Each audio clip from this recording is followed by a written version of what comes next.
Irungo udaletxeak solas jolaseko edizio berri bat jarri du martxan. Bera aurkezpenean Euskarako ordezkaria Fernando San Martín, Euskarako teknikaria Arantza Zulet eta auzoaren aldeko elkarteko kidea Josetxo Arrietak egon dira. Aurkezpen ekimena egiteko LH ikastetxea aukeratu dute. Solas jolas udaletxeak antolatzen duen udaleku irekia da. Euskararen erabilera sustatzea eta umeek euskararekiko duten jarrera hobetzea dira udaleku hauen helburu nagusia. 4 eta 5 urte neska mutilentza zuzendutako udalekuak dira. Lehenengo eta 4. mailako ikasleentzat eta baita hezkuntza behar bereziak dituzten 5. eta 6. mailako ikasleentzat. Urteen zehar antolatu izan da programa hau, hala ere ilusio berdinarekin jarraitzen dute. Urte asko dira programa honekin hasi ginela, baina guk ilusio berberarekin jarraitzen dugu antolatzen.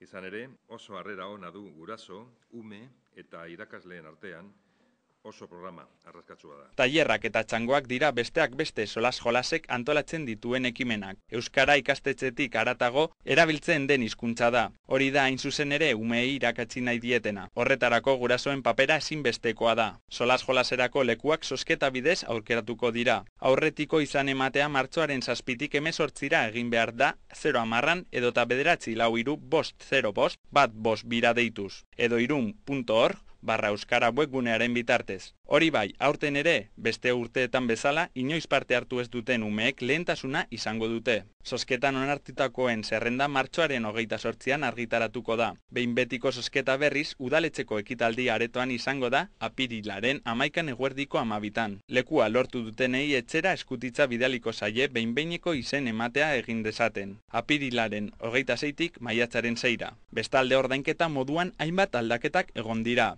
60,20 eurokoa izan da ume bakoitzak hilean ordaindu beharko duena. Ordainketa modu desberdinetan egin ahal izango da.